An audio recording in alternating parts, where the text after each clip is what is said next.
A Brief History of the Transatlantic Counterjihad, written by the Counterjihad Collective, edited by Baron Boddisy. Narration, Bettina Brancato. Part 1. Introduction. Over the past few years, a transatlantic political and social movement that is now commonly known as the Counterjihad has gained increasing prominence. As it became more mainstream, it attracted attention from the legacy media, especially in Europe, where the debate over Islamization has made it to the pages of major newspapers. The resistance to Islamization and Sharia started long before September 11th, 2001. The roots of the movement can be traced back to antiquity, since the first violent razzia against Christian civilization in the 7th century under Muhammad and the early caliphs. Successive jihad attacks destroyed the Christian cultures of the Middle East, North Africa, and parts of Southern Europe. With each wave of Islamic invasion, Europeans became aware of Islamic ideology through its deadly praxis. Popes, patriarchs, and scholars wrote about the nature of the Mohammedan aggression and the necessity for resistance to it. European Christians massed forces to launch crusades in an attempt to reclaim Muslim-conquered territories in the Near East for Christendom. Moorish Islam was expelled from Spain by the Reconquista in 1492, and the tide of the Ottoman expansion was turned back at the gates of Vienna in 1683. For the next 2 centuries, European civilization was ascendant, as Turkish power gradually receded and disappeared from the Balkans and Greece. Europeans were technologically superior to Islamic cultures and became the colonial masters of Muslims in North Africa, Asia Minor, the Arabian Peninsula, the Indian subcontinent, and the archipelagos of the Indian Ocean. During those years, the ideology of Islam ceased to matter to Europeans, and the violent and expansionist doctrines of the Quran, the Hadith, and the Sunnah no longer drew much attention among non-Muslims. Occasionally, a European writer, most notably Winston Churchill in The River War, would analyze the barbaric, inhumane, and imperialistic ideology of the Mohammedans. By and large, however, the menace of Islamic violence, which had been intimately familiar to millions of Europeans for a millennium, was forgotten. All that changed when the ownership of Middle Eastern oil fields passed from European and American corporations into the hands of Muslim emirs. Suddenly, the Islamic world was awash with wealth, and for the first time in history, all that bounty became available to Muslims without the necessity for conquest and slaughter. The reality of Islamic economic power drew the attention of the West during the oil crisis of 1974. The satraps of Muslim countries were able to put a thumb on the petroleum carotid of Western Europe and bring European political leaders to their knees. In the ensuing years, the Islamic colonization of London, Paris, Marseille, Brussels, and Rotterdam began in Europe. The first urban Islamic enclaves formed in those cities and others, becoming the nuclei of the notorious no-go zones and Sharia enclaves that have metastasized for the last 3 decades all across Western Europe. Among Sunni Muslims, the fundamentalist revival was spearheaded by a group known as Al-Ikhwan al-Muslimin, or the Muslim Brotherhood.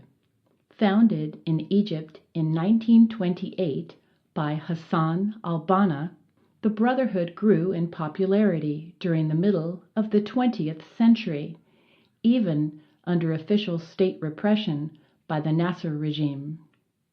Al-Banna was assassinated in 1949, after which Sayyid Qutb took over the leadership of the group.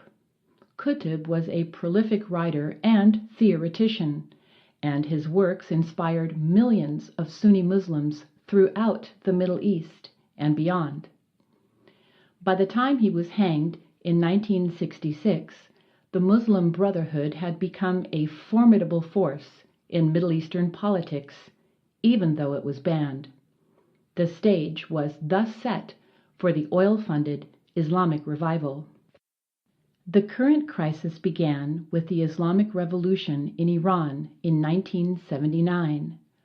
The origins of the Counterjihad may be traced to the writer V.S. Naipaul, who was the first prominent observer to understand what was at stake and what lay ahead. He visited Iran and other Muslim countries in the wake of the Iranian Revolution in an attempt to understand the Islamic awakening. The following report from the hinterlands of Sindh in Pakistan presents the Islamic worldview in a nutshell. The Maulana's room was more enclosed than the guest house, but not less bare. He had been lying down on his string bed. He sat up to talk to me. He was turbaned and bearded, an old man, but still vigorous and not gentle. In the late afternoon gloom, soon made gloomier by a very weak electric bulb, in the dust and barrenness of his peasant setting, he was alive with a religious passion that was like malevolence, the passion for the true faith running, as it can easily run, into the idea of Islam in danger, the need for the holy war, the idea of the enemy. He asked me about myself and my travels. I told him I had been to Iran. He said, "Khomeini is a good man. He is Islamic." Why do you say that? I had expected him, so orthodox and fierce, to disapprove of Khomeini's Shiite Islam as a deviation. He said, "He has banned women from appearing on television." This was all he knew of Iran since the revolution. He said, "We don't have an Islamic government here." How could he say that? The government had ordered civil servants to break off every day and say their prayers. It had legislated for Quranic punishments like whipping and stoning to death. It was talking of levying a Quranic tax to be paid out to the poor as alms. The president had just made the pilgrimage to Mecca. What more did the Maulana want? He said, "They haven't abolished interest in the banks." The Prophet had outlawed usury. A banking system that depended on interest was not Islamic. What kind of banking system did he want? How did he want the financial affairs of the country to be managed? He didn't know. He hadn't thought about it, but he didn't care. He said, "If Pakistan makes money in an Islamic way, everything will follow." He was pleased with that thought. Logic was one of the subjects taught at his school, and he repeated it slowly. He was half a politician, a man of local influence, and in his criticism of the government there was no doubt some local or personal grudge. But he was not being disingenuous. He lived by his rules. His world had shrunk to a hut in a crumbling village. he was prepared for even that to crumble away further once the faith was served. Mr. Naipaul was prescient in his analysis of the ideological imperatives of Islamic doctrine, anticipating the rest of us by more than 20 years. His brief account includes the Sunni-Shiite divide, jihad, the subjugation of women, barbaric Islamic punishments, Sharia-compliant finance, and Islam's theological indifference to the material well-being of its adherents. All of these issues are now routinely highlighted by 21st century jihad activists. The third wave of the great Islamic jihad was further inflamed by the Soviet invasion of Afghanistan, which also took place in 1979. Over the next decade, the United States covertly armed and trained the Afghan Mujahideen as an anti-Soviet resistance force, laying the groundwork for what eventually became the Taliban. Islamic violence intruded more and more on Western consciousness throughout the late 1980s and 1990s. The death fatwa against Salman Rushdie, the first World Trade Center attack in 1993, the Khobar Towers bombing in 1995, the African embassy bombings in 1998, the attack on the USS Cole in 2000. All of these serve to increase public awareness of Islam's propensity for violence and forced Western political leaders to adjust their policies to take the new reality into account. During these prodromal years in the 1990s, members of the Muslim Brotherhood quietly inserted themselves into positions of influence in federal, state, and local governments in the United States. Their new roles allowed them to exert subtle influence over the direction of American government policy vis-à-vis Islam.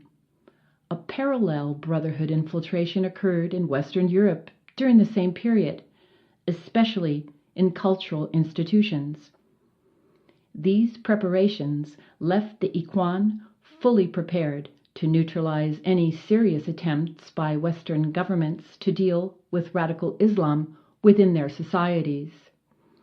Brotherhood operatives developed a shrewd understanding of modern political correctness and multiculturalism, which allowed them to exploit the weak spots in Western culture by invoking the shibboleths of racism and xenophobia. Then came September 11th. Millions of people who had never paid any attention to Islam suddenly became aware of the destructive power that was inherent in its ideology.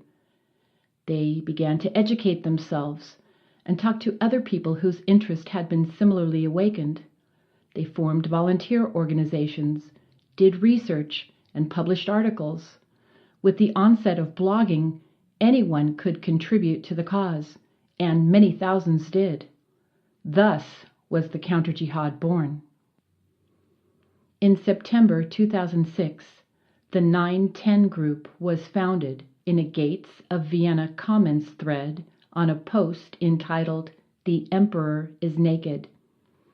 A collection of interested commenters, most of them Americans, joined the discussion and decided to form an activist group that would do more than just talk about resisting the jihad. The focus over the next few weeks was on organizing a movement that could actually initiate action against the encroachment of Sharia in Western society. The British counter-jihad formed at about the same time as a reaction to the March for Free Expression in September 2006. The American and British activists soon encountered each other and gathered under the 910 group umbrella, along with volunteers from Canada, Australia, and other parts of Europe, particularly Denmark. In 2007, an expanded version of the group changed its name to the Center for Vigilant Freedom, CVF. A year or so later, CVF was folded into the International Civil Liberties Alliance, reflecting an extended network of associated groups. In addition to English, the ICLA website now publishes material in Spanish, Dutch, Italian, and German. From its inception, the purpose of the organization that eventually became ICLA was to facilitate alliances among existing groups. Its mission is to be a network of networks, to promote communication and common action among the various organizations that have sprung up since 9/11 to combat Sharia and resist the Islamization of Western culture. The paramount goal of the Counterjihad is to reverse the encroachment of Sharia, Islamic law, in the Western democracies. Sharia contradicts all Western constitutions and is fundamentally incompatible with the rule of law as is commonly understood in Europe, the United States, Canada, and Australia. Because Islam is a unified system embracing religion, political ideology, and jurisprudence, preventing the establishment of Sharia also serves to prevent the Islamization of countries with a substantial Muslim minority.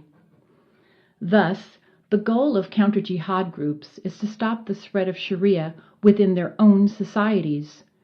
Activists realize that initiatives against Sharia must be mounted on two distinct fronts: at the national level, in the legislatures and judicial systems of individual democratic countries, and in international bodies, the European Union, the United Nations, etc.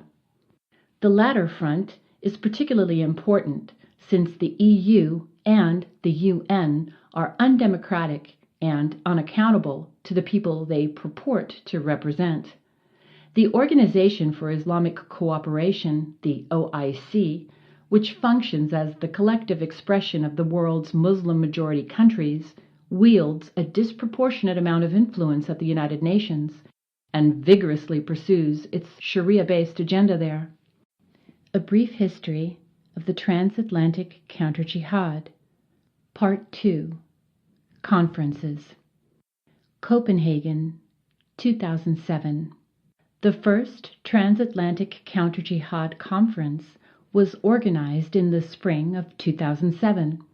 The online activities of the 9/10 group had brought anti-Sharia activists from Denmark, Britain, and the USA into contact with one another, and the Mohammed cartoon crisis had brought Denmark into prominence.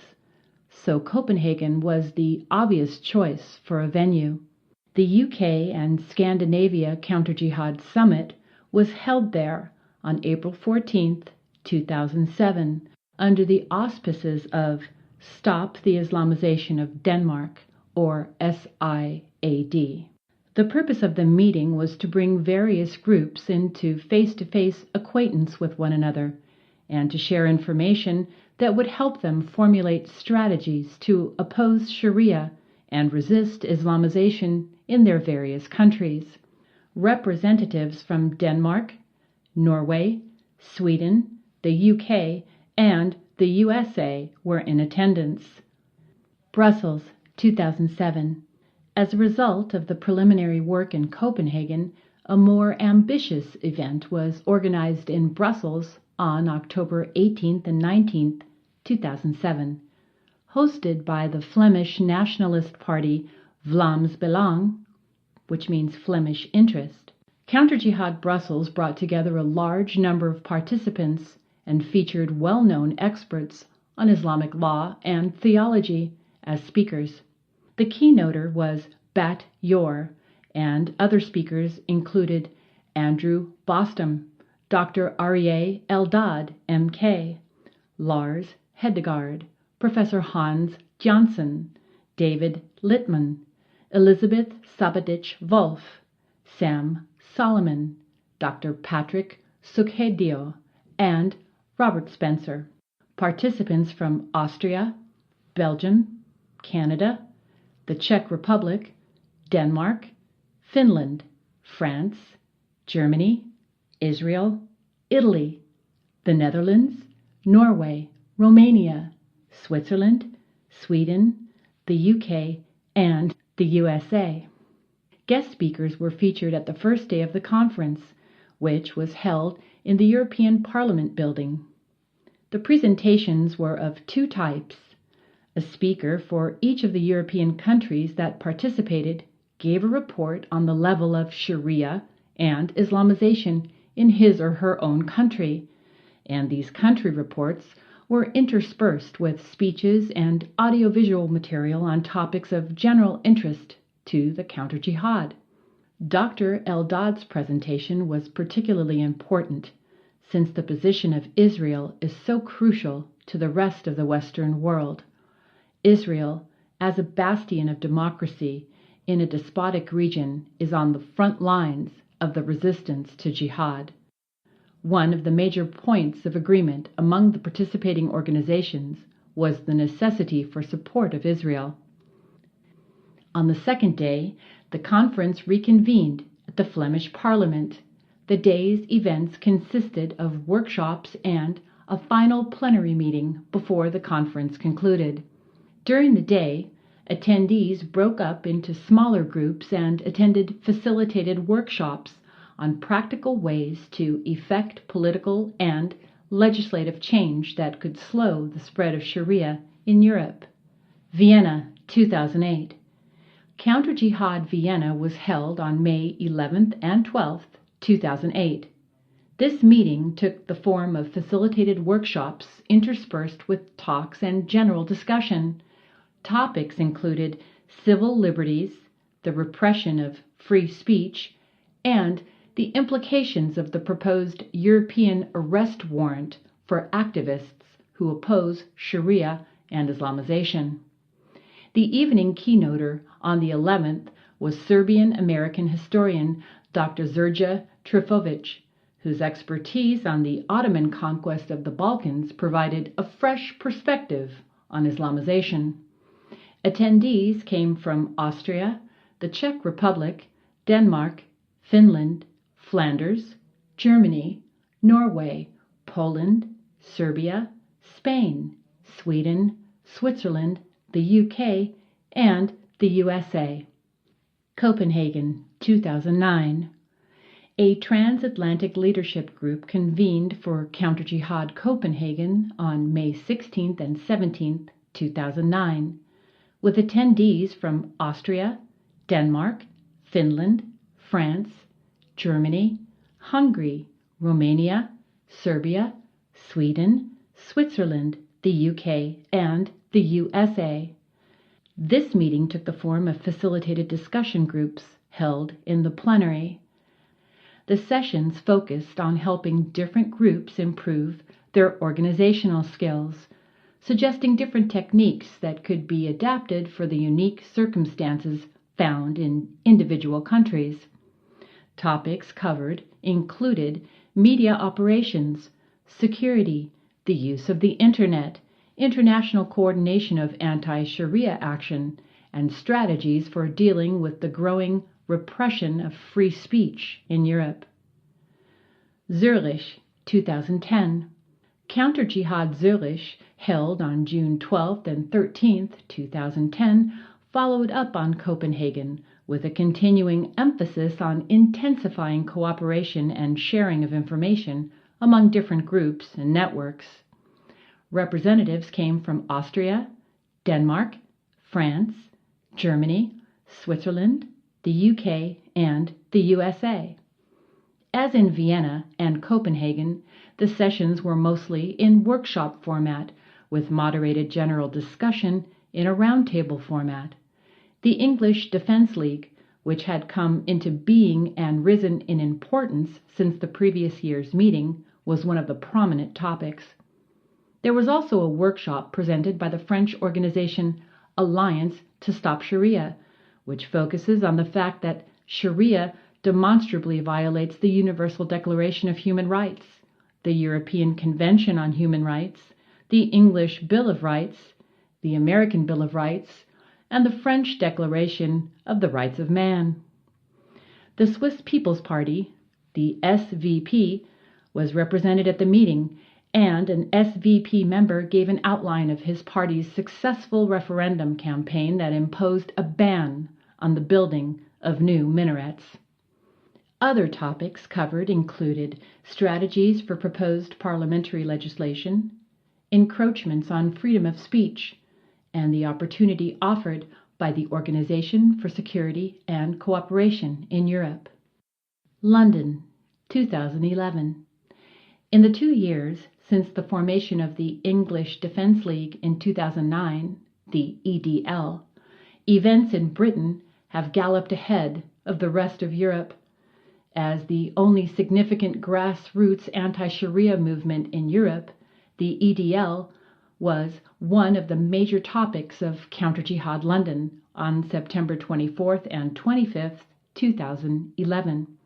Islamization has perhaps proceeded further in Britain than in any other European nation. At least 80 officially sanctioned Sharia courts are now operating in the UK, and Muslims have gained political control of the mayoralty and the Borough Council of Tower Hamlets. Critics of Sharia are marginalized, demonized, harassed, and prosecuted. The purpose of the 2 days meeting was to bring the EDL together with other interested groups, including action-oriented people whose goal is to form a new political party having opposition to Islamization as one of its major policy positions. In the week since the meetings in London, Paul Weston was elected chairman of British Freedom, and the EDL announced its support for the new party. In addition to the UK, representatives from Austria, Canada, Denmark, Finland, France, Germany, Italy, Norway, Sweden, and the USA were present, bringing an international perspective to the discussions of British issues. Conferences not sponsored by ICLA, but attended by ICLA members, include Identity Crisis: Can European Civilization Survive? Rome, March 13th and 14th, 2008. Memorial Oriana Fallaci, 2008. Florence, September 14th and 15th, 2008. Panel discussions in Vienna, November 11th, 2008, sponsored by the Akademikerbund Vienna. Facing Jihad, Jerusalem, December 14th, 2008. International League Conferences on Freedom of Speech and Religion, October 27th through 28th, 2009, Congressional Auditorium, United States Capitol Visitor Center, Washington, D.C. A Brief History of the Transatlantic Counterjihad, Part 3A. The Transatlantic Counterjihad at the Organization for Security and Cooperation in Europe, the OSCE. One of the most important venues for Counterjihad's NGOs to present their material has been at the Organization for Security and Cooperation in Europe. The Transatlantic Counterjihad movement has represented several NGOs at OSCE roundtables and conferences.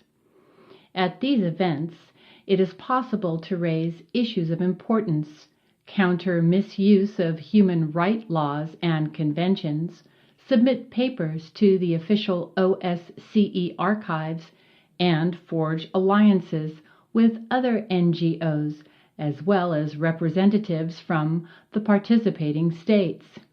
General notes on making use of OSCE events.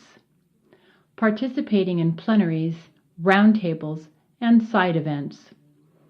Presence at the conferences is of paramount importance. As a NGO representative, one not only gets to follow the discussions and talk to various representatives, there is also plenty of opportunity to get floor time, including at the large plenaries.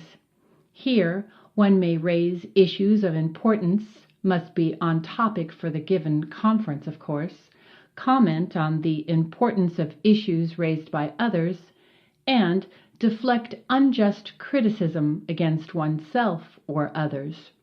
Conferences take place on a regular basis in Vienna, Austria, and Warsaw, Poland.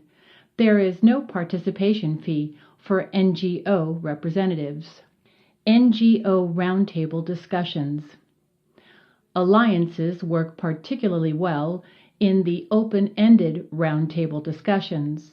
If an issue or a point of view is raised by one representative, then supported by others, it will have a much greater impact than if merely mentioned, then forgotten. The official summaries of these meetings will also reflect what issues were highest on the agenda, and since the conclusions reflect a rough consensus of the roundtable, it is very feasible to prevent dangerous ideas from reaching the summaries. Plenary sessions. The most important and the largest events at OSCE conferences are the plenary sessions. There will usually be roughly 100 representatives of participating countries and NGOs, all competing for floor time and the right to comment.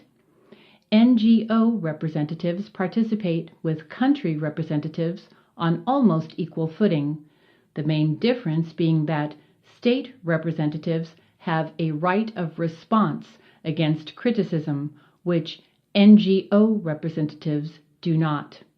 When preparing to speak at a plenary session, one must pick an issue on which to speak, then prepare a concise statement on it. The next step is to be early at the conference hall, get on the list of speakers, and find a seat with access to a microphone. There is a time limit of 3 or even 2 minutes per speaker, and violating that limit is generally frowned upon. Being concise is crucial and quite useful as well.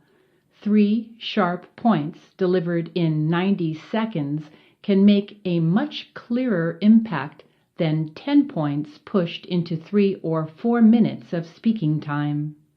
A prepared written statement can be handed over for the translators to use. That statement gets translated into various non-English languages. English remains the main language of OSCE events, and since all presentations are translated to English or from English to other languages, foreign language skills are not required to work effectively at OSCE events. Apart from what one brings to the table, following the debate and making comments is equally useful. Not all participating states are equally ripe democracies, and some representatives may deliver unfair criticism, in particular of states, that deserve to be countered. As long as one has the audacity to get onto the speakers list, one can comment on any issue taken up in the plenary.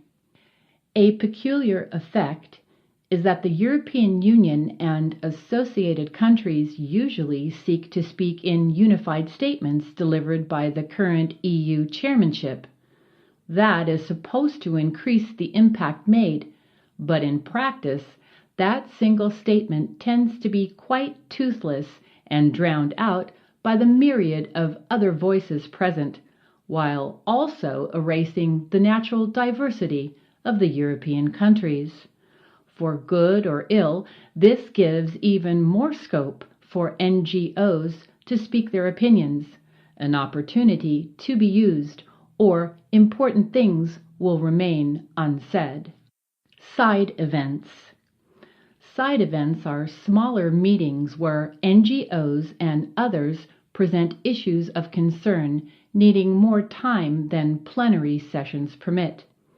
Any NGO can register to host such events as long as rooms are available at the conference venues, and such events are listed in the official OSCE agendas for the conferences.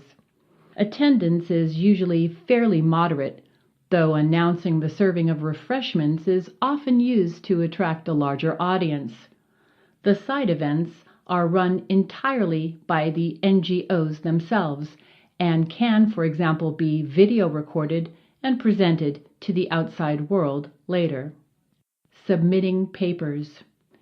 Another major activity at OSCE consists of submitting papers to the official OSCE archives. There are guidelines to follow both in style and in size, and it is recommended to keep papers to 3 pages, though more is accepted. In these papers, it is possible to elaborate on issues presented briefly in the plenary sessions, add details, quotes, and sources, and after the conference, the papers will be available on the OSCE website for interested parties to access. Presenting printed material. Usually, tables or stands are provided where NGOs can place written material to be taken home by interested participants for further study. These can be flyers or more extensive reports in the form of books. The practical circumstances vary, but if printed material exists, the OSCE events are good opportunities to get it into the hands of relevant readers. Transatlantic Counterjihad contributions at OSCE. The Transatlantic Counterjihad activists took up work at OSCE in 2009, participating in several conferences, submitting papers, and taking the floor as often as possible. They gained valuable experience and spoke on crucial issues, at times causing remarkable responses.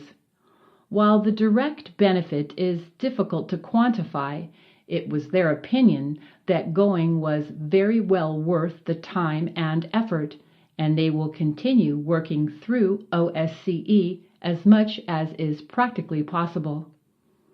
Hofburg, Vienna, 9th and 10th July, 2009. Supplementary Human Dimension Meeting on Freedom of Religion or Belief.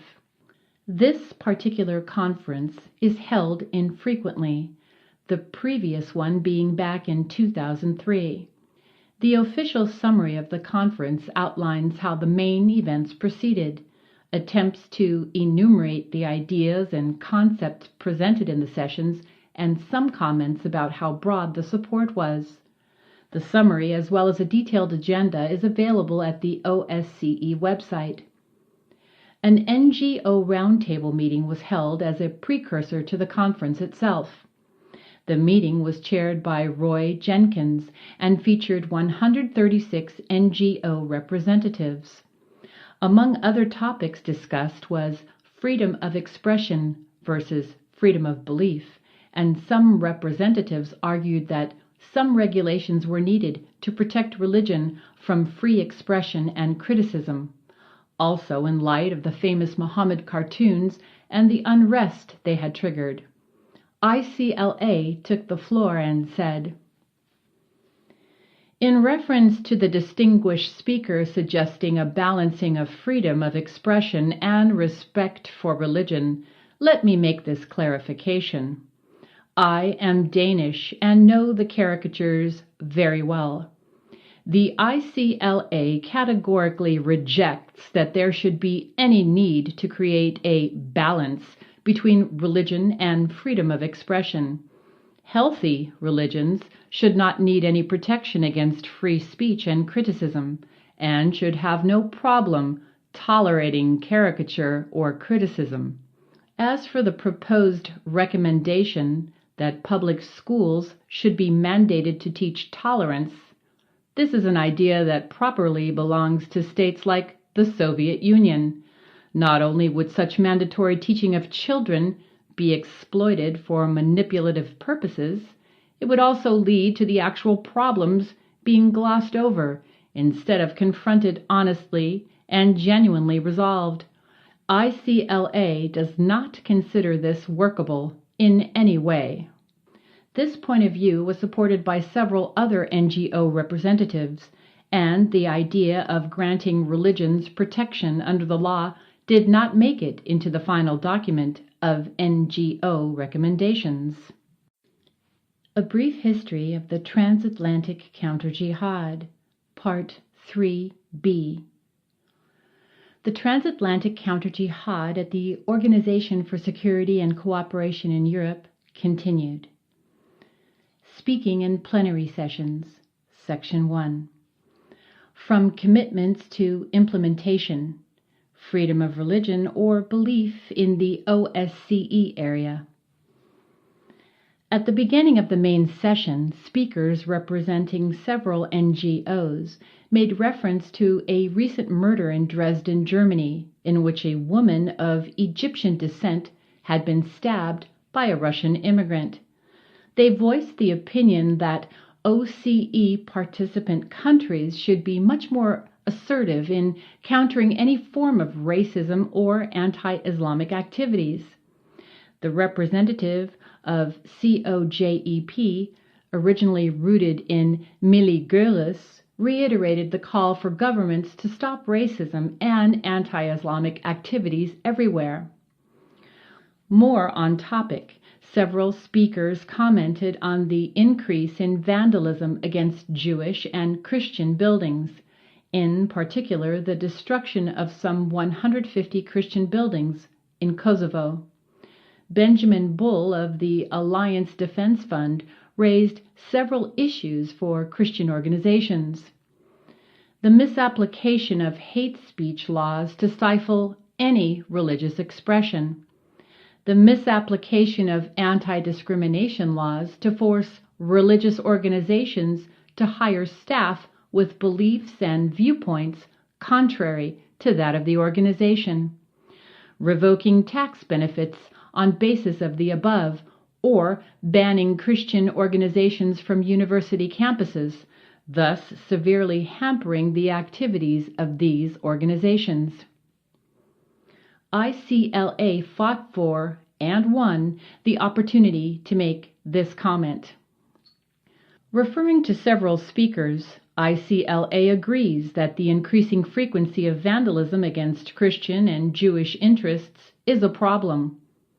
Examples of these incidents are frequent, from relatively benign harassment over desecration to the extensive destruction of cultural heritage in Kosovo, as the Serbian speaker noted. This is a severe problem in upholding genuine freedom of religion. ICLA recommends that OSCE participating states act to protect citizens against such acts of intimidation. On the other hand, ICLA firmly believes that religions do not need or deserve protection against free speech and criticism. On a supplementary note, in spite of this being off topic for this conference, speakers have made reference to the recent brutal murder in Dresden. We have full confidence in the German legal system to handle this criminal act and emphasize that such events, no matter how evil, should not be used as a pretext for assaulting freedom of expression or implementing draconian legislation. After the session, the official representative of Denmark approached us, thanking us for the fine statement. It is notable, however, that the government representatives paid to be there are not making clear statements defending our civil liberties. Such problems are key reasons that good NGOs need to participate at OSCE, or bad OSCE recommendations may eventually lead to bad national law. Using printed material. At the conference, the Karl Martell Network representative brought 100 copies of Sam Solomon's A Proposed Charter for Muslim Understanding. The charter is a concise proposal for ironing out material differences between the Islamic and the Christian worlds. It was picked up by many, including representatives of the Holy See. During the break, the Turkish representatives approached us, lamenting that the charter text implied that there is some kind of connection between Islam and terrorism, a linkage they found absolutely reprehensible. While terrorism certainly is reprehensible as such, the fact that thousands of terrorists use Islam as a justification for their deeds does need to be addressed, and it should be no problem for moderate Muslims to unconditionally condemn terrorism, be it in the name of Islam or otherwise. The representatives apparently did not find our points of view convincing, so in the next plenary session they talked extensively against the Islamophobic charter and the inappropriateness of talking of any link between Islam and terrorism. Predictably, many more picked up the charter to see for themselves, and by the end of the day, the stock of printed charters was almost depleted. Submitting papers. At the same conference, ICLA submitted a paper about the dangers of Islamic enclaves in the West, where Sharia law is being quietly introduced, the rights of women suppressed, and freedom of belief and expression undermined. This caused COJEP to immediately issue a press release condemning the Islamophobic nature of the document. The document is available in the OSCE archive. At the Human Dimension Implementation Meeting in Warsaw, 28th of September 2009 to the 9th of October 2009, several more papers were submitted by the Counterjihad activists. For working session 12 through 13, Freedom of Expression, Free Media and Information, a paper entitled Freedom of Expression, New Challenges, New Responses, was submitted. It took up issues of intimidation, misuse of hate speech legislation, and in particular, libel tourism. Dr. Rachel Ehrenfeld, the main opponent of libel tourism, was very helpful addressing this issue at OSCE. The recommendation that libel laws in Britain, specifically England and Wales, be reformed was included in the summary document from the conference, available in an OSCE document. Freedom House has had libel tourism on the agenda for several years, and it was brought up at a side event, Freedom on the Internet. That led to a heated debate with an English lawyer who did not like the pressure to change their libel laws, in spite of the abuse the laws were open to. The consolidated pressure, however, led the British government to introduce the needed reforms less than half a year later. The moves against libel tourism were applauded by the OSCE Media Freedom representative. Doing something really controversial. Speaking out against religiously sanctioned domestic violence. These participations and contributions may rattle a few nerves among those not committed to free speech and civil liberties, as known in the West. But the OSCE also presents opportunities to bring seriously controversial material to the table. At the conference, Gender Equality, 5th and 6th November 2009 in Warsaw, religiously sanctioned violence against women was taken up in the plenary session. By quoting scripture, the Quran, chapter 4, verse 34, used as justification to beat disobedient wives, the counter-jihad representative caused the room to enter pin-drop silence. The exact intervention was, "Thank you for a very powerful presentation. You mentioned the strain of migration in your report. Here in Europe, we also face a huge influx of migrants, including many of the Muslim faith. One issue that has been left out until now, it seems to me, is violence against women that is backed by principles of the Muslim faith.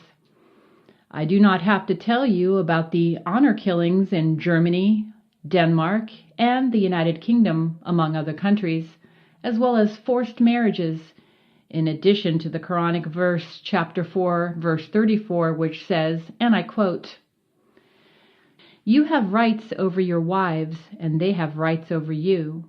You have the right that they should not defile your bed, and that they should not behave with open unseemliness. If they do, God allows you to put them in separate rooms and to beat them, but not with severity.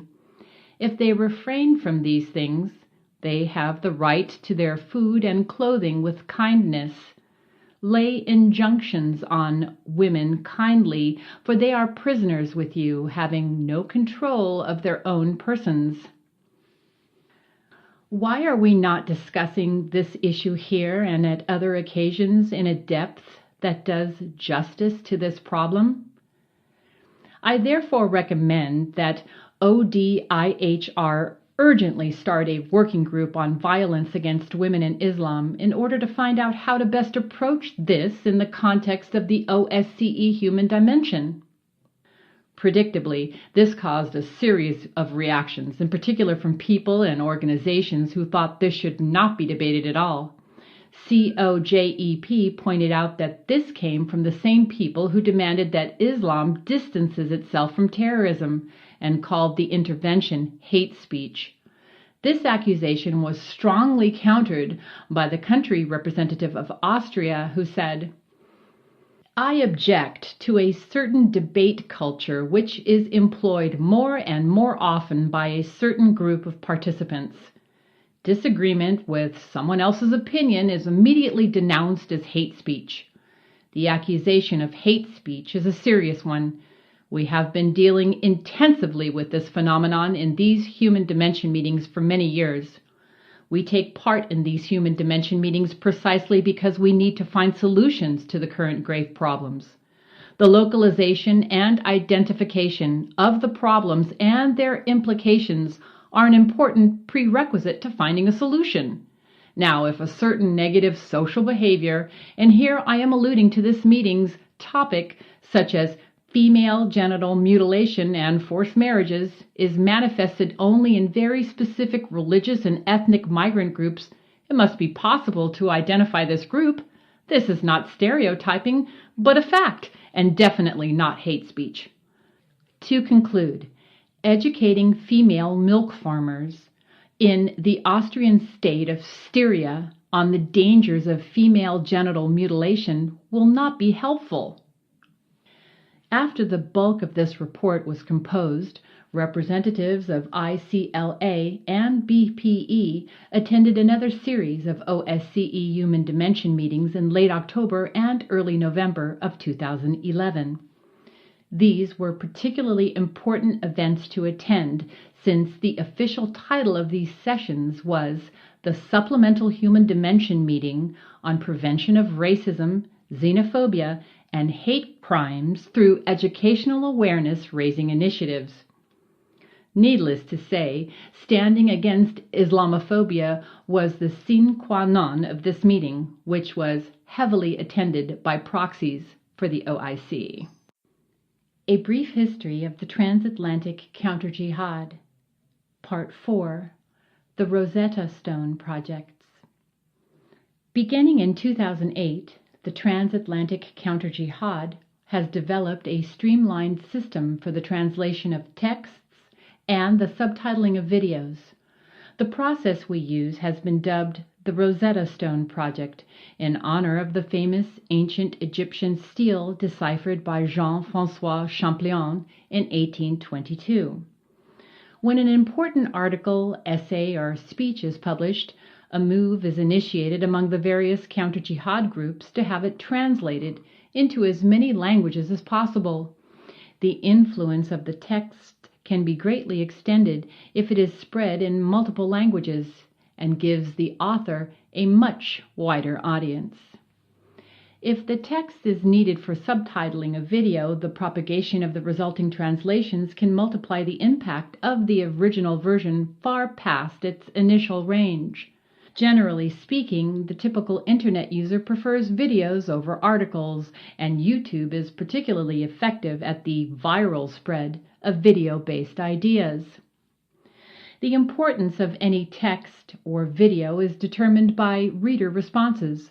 When a critical threshold is reached, say requests for 7 different languages, it triggers the convening of the Rosetta Stone group, and word goes out to volunteer translators that their help is needed. Multiple translators are potentially available for all the major European languages, which increases the likelihood for a quick turnaround in any given project.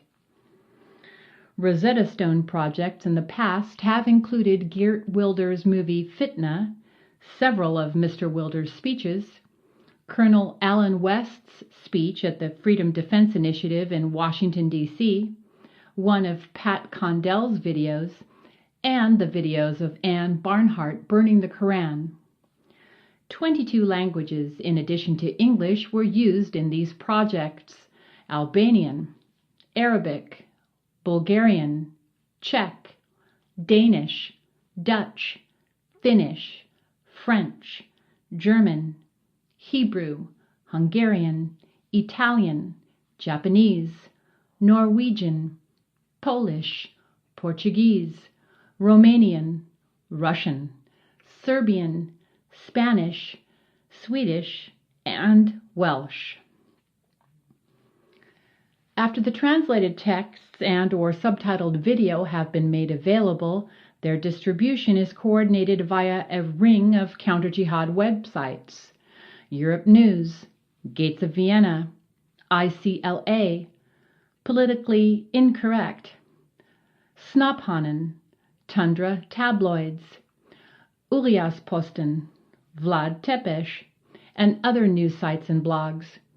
By mirroring these important posts at multiple sites in Europe, Canada, and the United States, their reach has been greatly extended.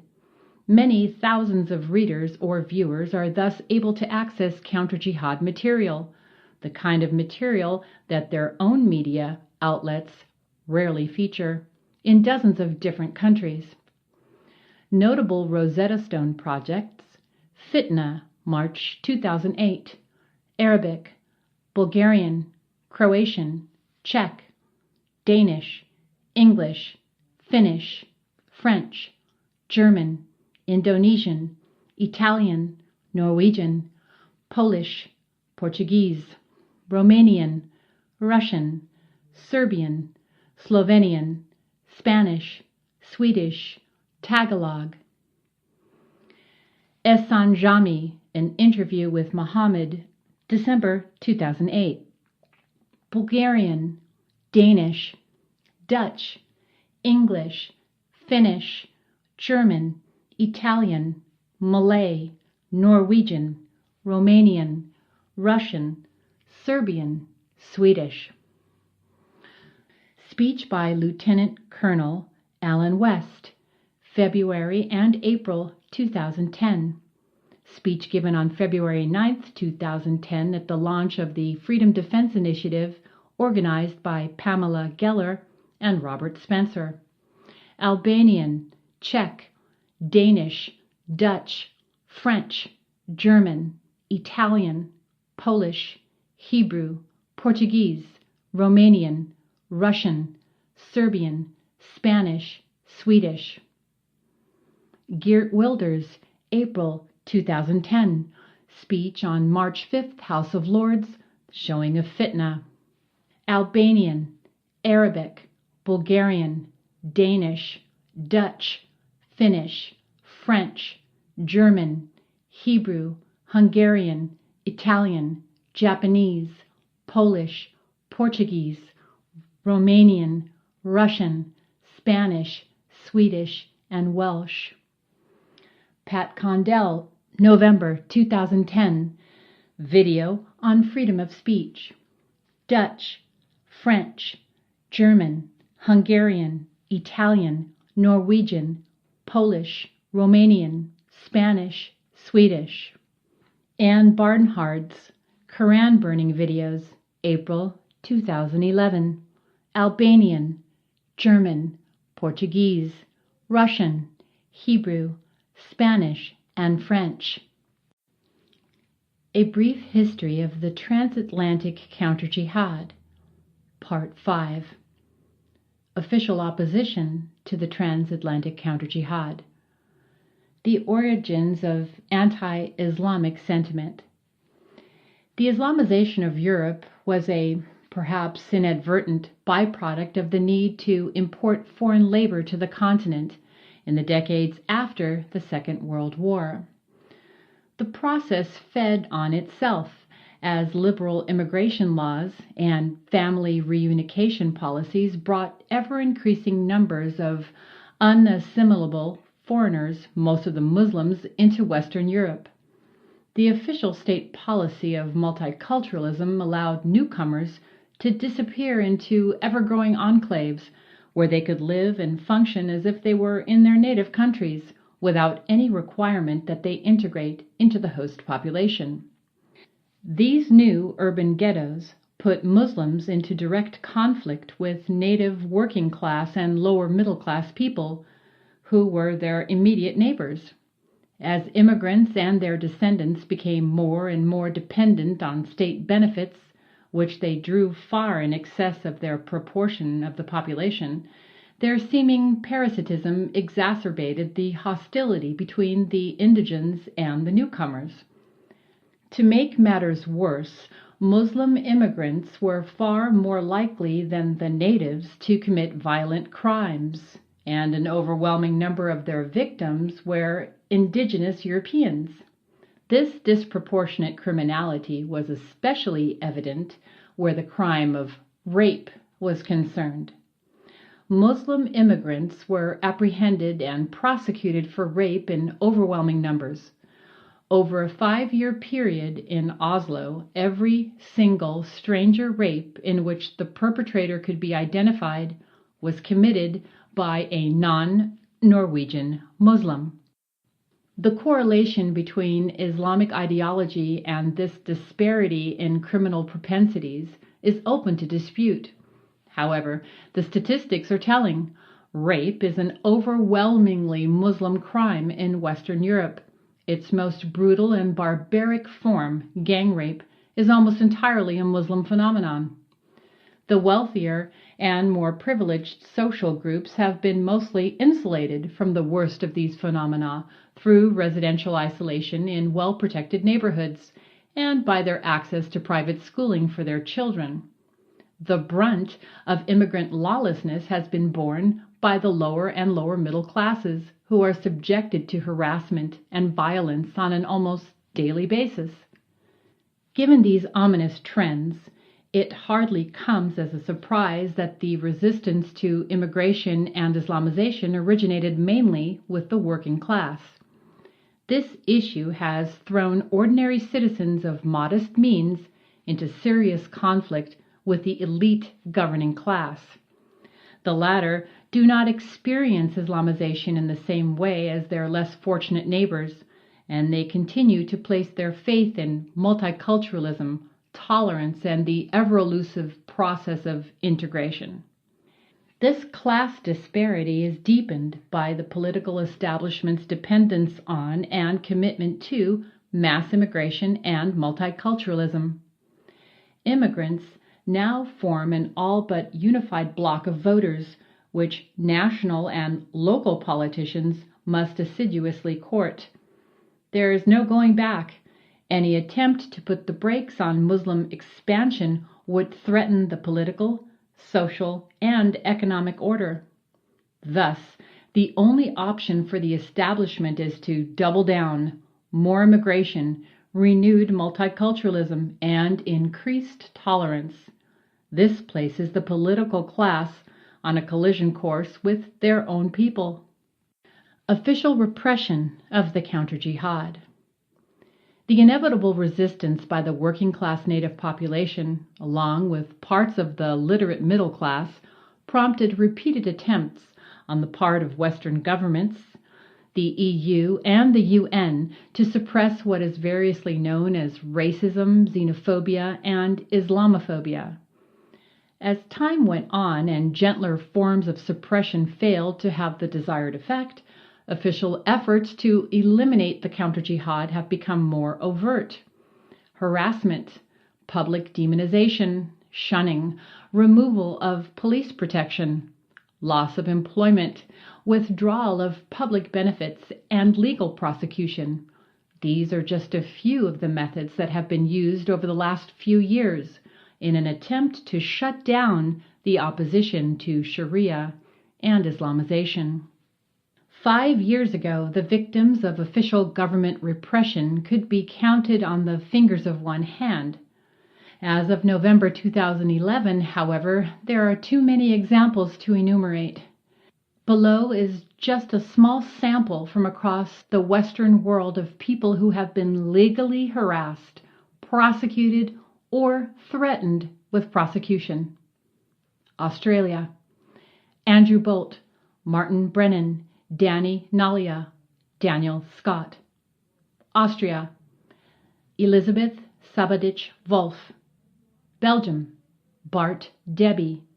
Canada: Ezra Levant, Mark Harding, Damien Goddard, Mark Stein.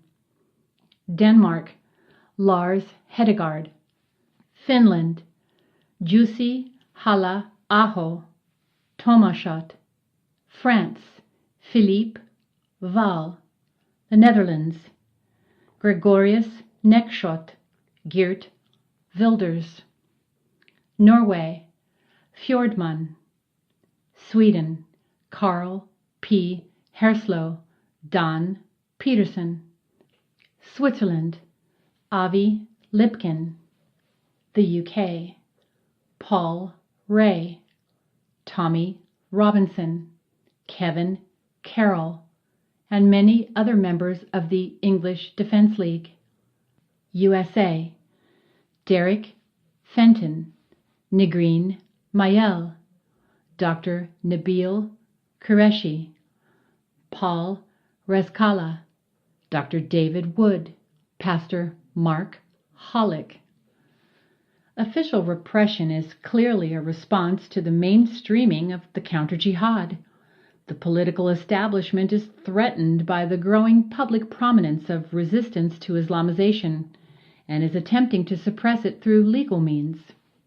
This blatant totalitarian behavior can only serve to reinforce the need for volunteer groups that specialize in the legal defense of citizens whose civil liberties have been infringed.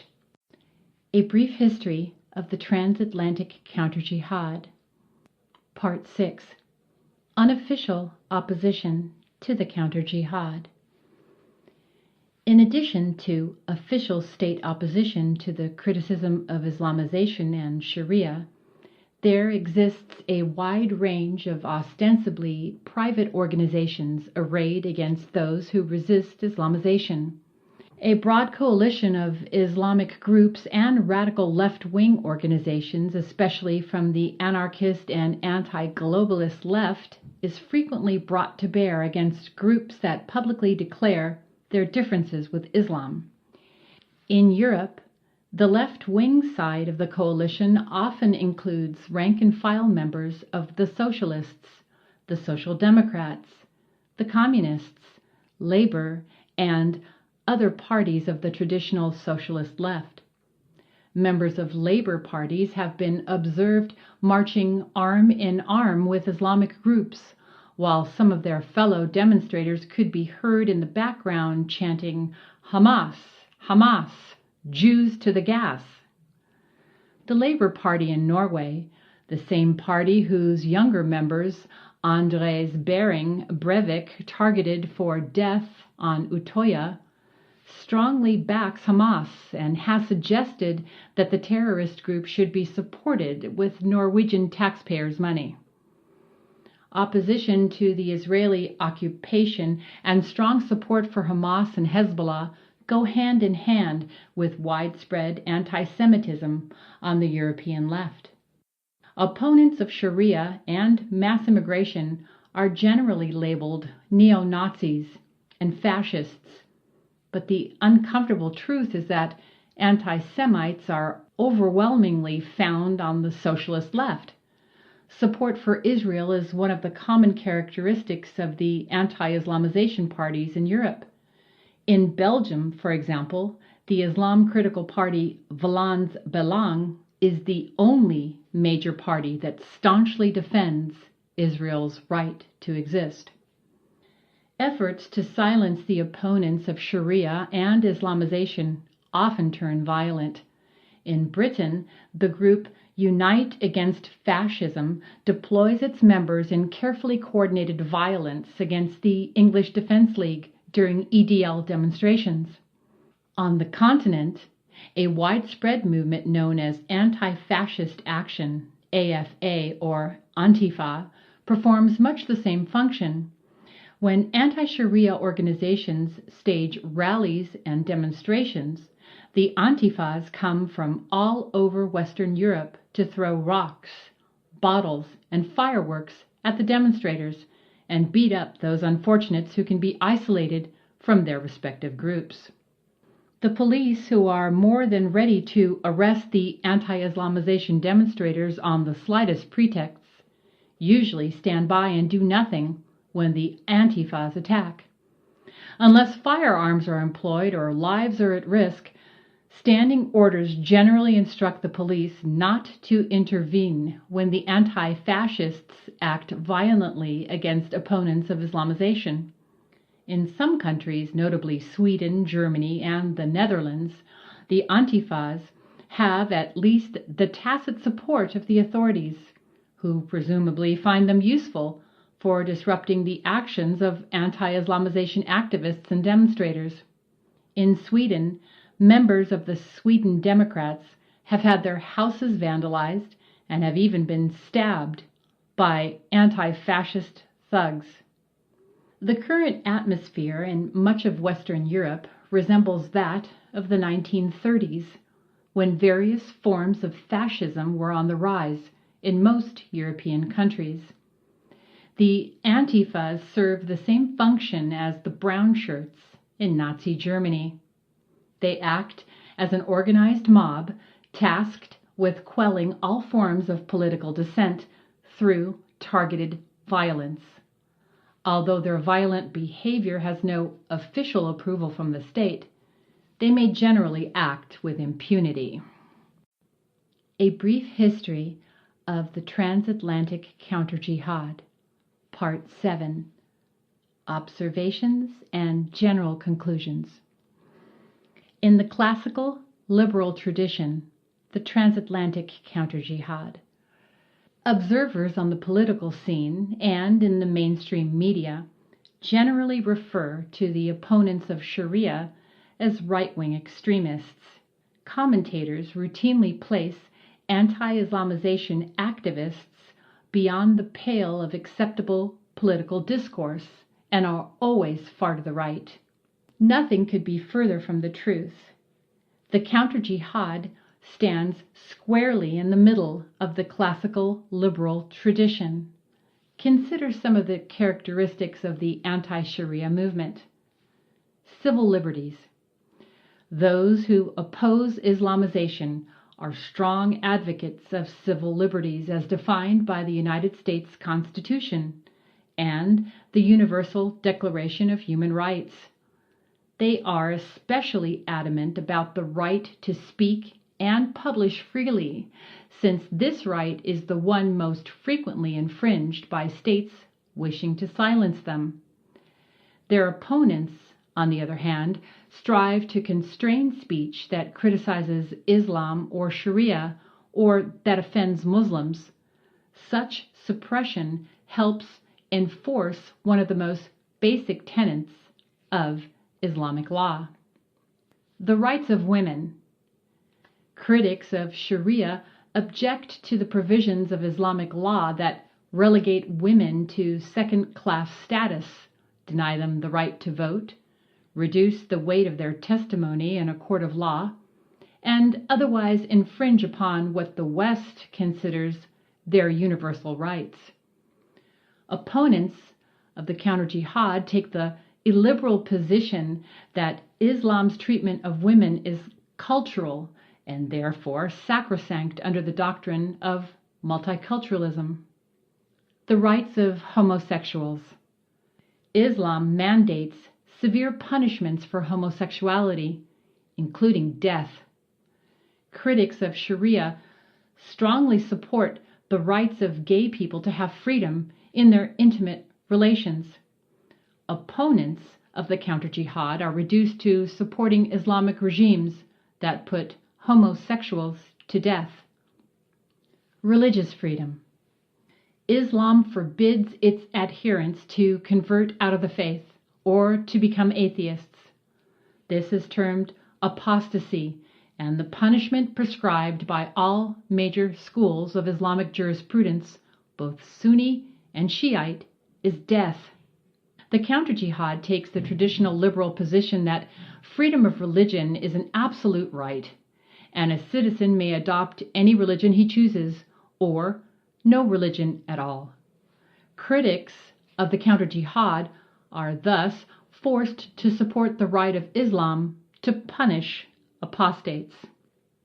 Opposition to religiously sanctioned violence. Violent warfare against infidels is prescribed by the Quran, the Hadith, and the Sunnah of the Prophet. All faithful Muslims are required to follow the example of Muhammad and wage war against non-Muslims, or give material support to those who do. Therefore, those who oppose the counter-jihad are supporting the Islamic right to wage jihad, which right is held not just by Islamic states, but individually by all believers in Islam. As may be seen from the above examples, supporters of the counter-jihad are staunch advocates for the classical liberal tradition in both its European and American forms. Opponents of the counter-jihad assume positions that are coercive and repressive. When taken to their logical conclusion, their policies are indistinguishable from those practiced by the fascists, Nazis, and communists during the 1930s. This is not really surprising. To oppose the counter-jihad is, in a sense, to support jihad. Jihad, as understood by Islamic law, requires the imposition of Sharia on the entire world by coercive totalitarian means. This is why the methods of governance employed by Islamic theocracies closely resemble those of fascist regimes. Islam found a brother ideology in National Socialism during the Second World War, and the Grand Mufti of Jerusalem was one of Adolf Hitler's most devoted supporters. The emerging consensus: multiculturalism has failed. British Prime Minister David Cameron, German Chancellor Angela Merkel, and French President Nicolas Sarkozy have all stated on various occasions that multiculturalism has failed. A number of political parties have emerged in Europe during the past 10 years that make opposition to mass immigration and multiculturalism one of their major political principles. Among them are Austria, Freiheitliche Partei Österreich, Belgium, Vlaams Belang, Denmark, Dansk Folkeparti, Finland, True Finns, France, Bloc Identitaire, Germany, Die Freiheit, the Netherlands, Partei für die Freiheit, Norway, Fremskrittspartiet, Sweden, the Sweden Democrats, Switzerland, Schweizerische Volkspartei, also called Union Démocratique du Centre, Unione Democratica di Centro, and Partida Popolare Svizzera, the UK, British Freedom, United Kingdom Independence Party, and the British National Party. In addition to formal political parties, numerous civic organizations and volunteer groups have sprung up to oppose multiculturalism, Sharia, and the Islamization of Europe. Among them are the English Defence League, Pro Köln, Bürgerbewegung Pax Europa, Alliance to Stop Sharia, Stop the Islamization of Europe, and numerous others. Mainstream journalists such as Melanie Phillips, Douglas Murray, Mark Stein, and Ezra Levant have spoken out against multiculturalism in much the same terms used by counter-jihad activists. In 2010, a German banker and member of the Social Democrats, Thilo Sarrazin, wrote a best-selling book, Deutschland schafft sich ab, Germany abolishes itself, which warned against the dangers of continued mass immigration into Germany, particularly Muslim immigration. It becomes obvious that the counter-jihad's political and social positions on multiculturalism can hardly be described as fringe positions. They are fully mainstream and half a century ago were commonplace in the West. It is only in the last 30 years or so that support for civil liberties and opposition to the repression of free speech have become extremist. In the tradition of Woodrow Wilson, Franklin Delano Roosevelt, Harry S. Truman, and John F. Kennedy, today's transatlantic counter-jihad movement formed in late 2006 as British and American activists convened online to express their opposition to Sharia. Within a few months, the network of groups had expanded to include volunteers in Canada, Denmark, Sweden, Norway, Finland, Belgium, the Netherlands, France, Germany, Italy, and other European countries. The outlook binding these different groups together derived from a shared sense that Western civilization was under grave threat from the encroachment of Islam and Sharia law. Since the core of Western civilization is European, and Islamization is far more advanced in Europe than in the United States or Canada, the movement has focused on resisting the advance of Sharia in Europe. Free speech is already being suppressed in Europe, as detailed above. Europeans who speak out on these matters may face official harassment, dismissal from employment, prosecution, fines, and imprisonment. Canada, through its infamous human rights commissions, has put a similar chill on free speech. The United States alone, however tenuously, retains the right to speak and publish freely as guaranteed by the First Amendment of the Constitution. For that reason, much of the organizing and actions opposing Sharia have originated and flourished in the USA. Americans who understand the gravity of the situation in Europe have reached out to their brothers and sisters across the Atlantic to offer help and support in their struggle to save our common civilization. This transatlantic initiative is the most recent example of a long tradition of American outreach to Europe, American concern for the political and economic well-being of Europe began with Woodrow Wilson in the First World War and was continued by Franklin Delano Roosevelt during the Second World War.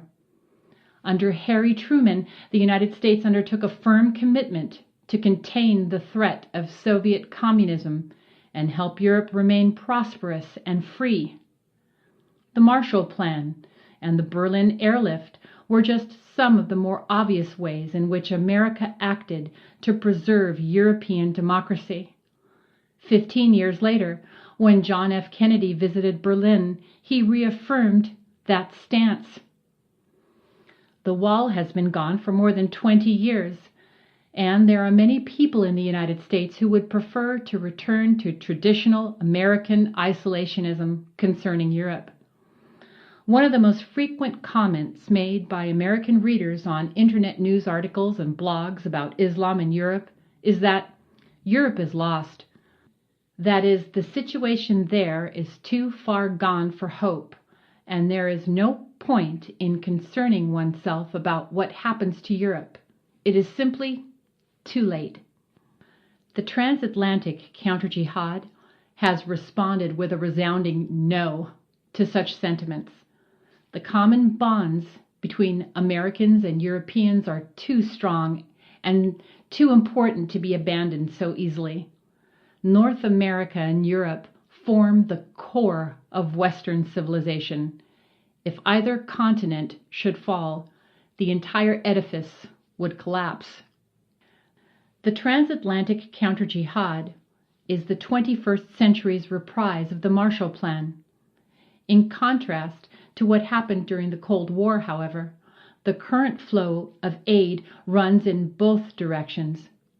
American freedoms are also under grave threat, as evidenced by recent attempts to impose the OIC's proposed law against defamation of religions on the USA under the auspices of the United Nations.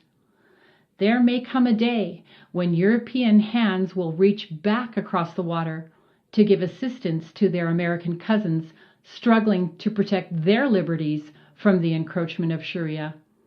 It is the job of the Counterjihad to help preserve European freedoms so that Europe may in turn help the United States and Canada.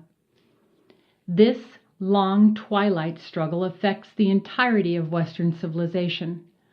The Transatlantic Counterjihad maintains that we must all stand together if we are to prevail.